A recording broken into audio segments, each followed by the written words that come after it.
আমি রয়েছি বিএসএফ এর ওয়াচ টাওয়ারে। এগুলো পরিষ্কার পরিত্যক্ত ওয়াচ টাওয়ার। নমস্কার বন্ধুরা, এখন আমি রয়েছি আমাদের সুখদেবপুরের ভারত বাংলাদেশ আন্তর্জাতিক সীমান্তে। তো আমরা এখন একটা পরিত্যক্ত ওয়াচ টাওয়ারে উঠবো। তো আমি অনেক বছর আগে আমাদের বাড়ির পাশে একটা রয়েছে, সেটাতে উঠেছিলাম। এখন এই টাওয়ারটাতে উঠবো আমি। চলো আমার সাথে তোমরা ওঠো।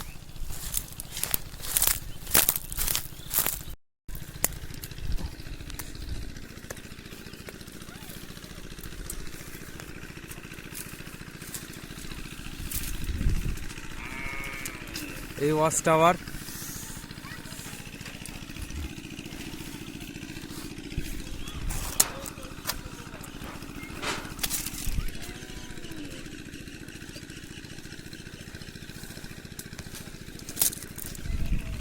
এই যে আমাদের বর্ডার।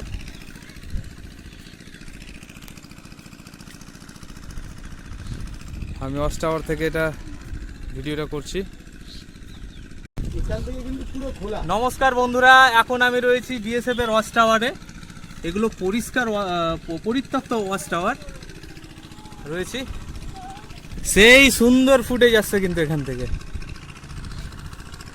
সেই সুন্দর। বাংলাদেশের ভিতর থেকে আমি এই যে এই জায়গাটাতে, এই 800 মিটার জায়গাতেই কিন্তু পুরো গন্ডগোলটা হচ্ছে কিন্তু। এই যে, আর মূল স্পট হচ্ছে এটা, এই জায়গাটাই মূল স্পট। ভিতরে ওই যে বাংলাদেশি বিজিবি।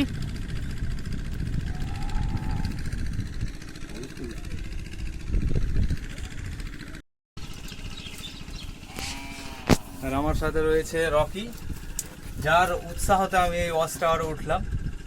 হ্যাঁ, এ উঠেছে বলেই, কারণ কি ও টেস্ট করলো, আগে চেকিং করলো। হ্যাঁ, তো এর আগে উঠেছিস ওয়াচ টাওয়ারে? এর আগে উঠেনি, আজকে উঠলাম। এই ওয়াচ টাওয়ারে প্রথম উঠলি তুই? প্রথম উঠলাম আজকে। আচ্ছা, এগুলো ভাঙাচোরা, ভেঙে গেছে। হ্যাঁ, জল ঢুকে যাবে, ওই জন্য এখন যেহেতু পরিত্যক্ত, পাখি বাস করে ওয়াচ টাওয়ারে, পাখির বাসা রয়েছে। এগুলো খুব ভয়ঙ্কর অবস্থা রয়েছে, যদি ভেঙে যায় তো নিচে পড়ে যাওয়ার মতো অবস্থা। খুব রিস্কি জায়গায় উঠে রয়েছে।